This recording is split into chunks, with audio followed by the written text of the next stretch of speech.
नमस्कार, अभिनंदन, आदाब। स्वागत है आपका एक बार फिर 92.7 बिग एफएम पर। एक बार फिर हाजिर हैं हम आपके सामने अपनी खास पेशकश नायक के साथ, जिसमें हम आपको मिलवाते हैं, आपके लिए लेकर आते हैं ऐसी ओजस्वी और तेजस्वी शख्सियतों की प्रेरणादायक कहानियां जिन्हें हम शनै शनै धीरे धीरे भूलते जा रहे हैं।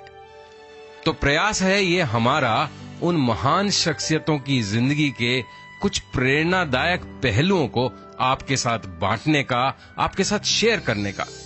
जिंदगी बादे फना तुझको मिलेगी हसरत, तेरा जीना तेरे मरने की बदौलत होगा। क्या बात है साहब। ये शेर है उस महान शायर का जिसे शायरी की दुनिया में हसरत और इतिहास में जाना जाता है अशफाक उल्लाह खान के नाम से।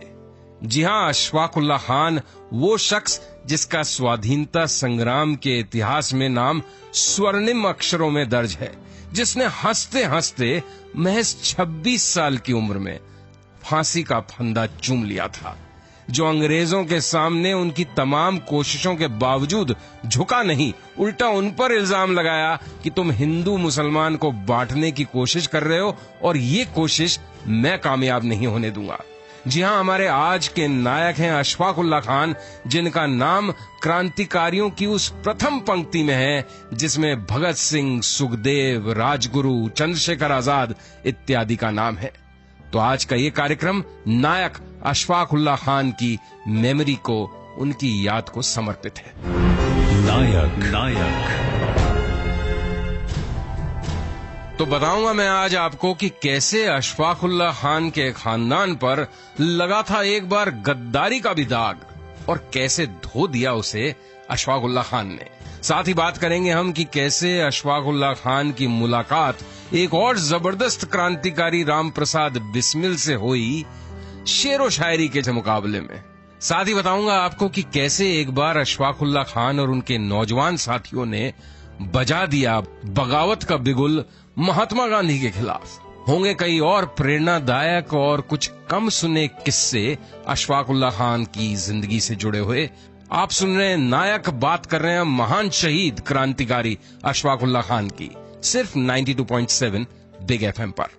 नमस्कार, अभिनंदन, आदाब। स्वागत है आपका 92.7 बिग एफएम पर। आप सुन रहे हैं हमारी खास पेशकश नायक, जिसमें हम आज बात कर रहे हैं अमर शहीद महान क्रांतिकारी अशफाक उल्लाह खान की। मैं हूं संजीव श्रीवास्तव।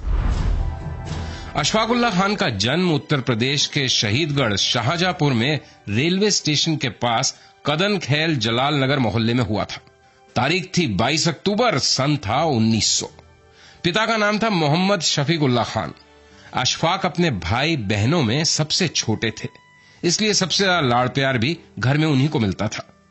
उनकी प्रारंभिक शिक्षा एक अंग्रेजी माध्यम के स्कूल में हुई। धीरे धीरे अशफाक पढ़ने लिखने के बहुत शौकीन हो गए। उन्होंने ढेरों किताबें पढ़ी, उर्दू, फारसी, हिंदी, अंग्रेजी में।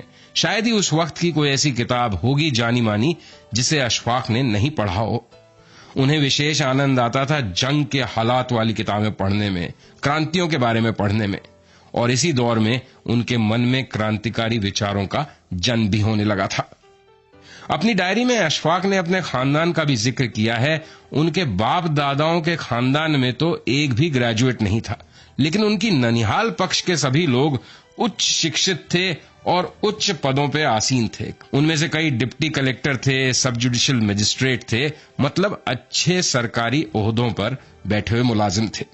1857 के गदर के दौरान उनके ननिहाल पक्ष के लोगों ने क्रांतिकारियों का साथ नहीं दिया था। जनता ने गुस्से में आकर उनकी आलीशान कोठी को आग के हवाले कर दिया था और वह कोठी आज भी पूरे शहर में जली कोठी के नाम से मशहूर है। लेकिन अशफाक ने अपनी कुर्बानी देकर ननिहाल वालों के नाम पर लगे इस बदनुमा दाग को हमेशा के लिए धो दिया। आगे बताऊंगा आपको उस शायराना मुलाकात के बारे में जो भारत के दो महान क्रांतिकारी सपूतों राम प्रसाद बिस्मिल और अशफाक उल्लाह खान के बीच हुई। कैसे और कब, जानने के लिए बने रहिए मेरे यानी संजीव श्रीवास्तव के साथ। आप सुन रहे हैं नायक, बात कर रहे हैं हम महान क्रांतिकारी अशफाक उल्लाह खान की, सिर्फ 92.7 बिग एफएम पर। नमस्कार, अभिनंदन, आदाब। आप सुन रहे हैं हमारी खास पेशकश नायक। मैं हूं संजीव श्रीवास्तव। बात कर रहे हैं महान क्रांतिकारी अमर शहीद अशफाक उल्लाह खान की, सिर्फ 92.7 बिग एफएम पर। तो कैसे अशफाक उल्लाह खान की मुलाकात हुई एक और महान क्रांतिकारी राम प्रसाद बिस्मिल से, इस अंदाज में जैसे कोई शेर और शायरी का मुकाबला चल रहा हो। बहुत दिलचस्प किस्सा है। हुआ यूं कि अशफाक के बड़े भाई थे रियासतुल्लाह। एक रोज उनके बड़े भाई रियासत ने अशफाक से कहा कि एक शख्स हैं जिनका नाम है राम प्रसाद बिस्मिल, बड़े ही उम्दा शायर हैं, वो बहुत काबिल इंसान भी हैं, बहुत बड़े देशभक्त हैं, बड़े क्रांतिकारी हैं। ये वो दौर था जब अंग्रेजों को चकमा देकर राम प्रसाद बिस्मिल फरार थे। अब अशफाक के मन में बिस्मिल से मिलने की इच्छा जाग उठी, लेकिन मुलाकात नहीं हो पाई।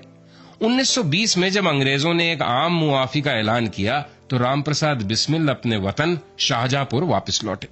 उनके लौटने की चर्चा बड़ी तेजी से फैली। अशफाक भी कई बार बिस्मिल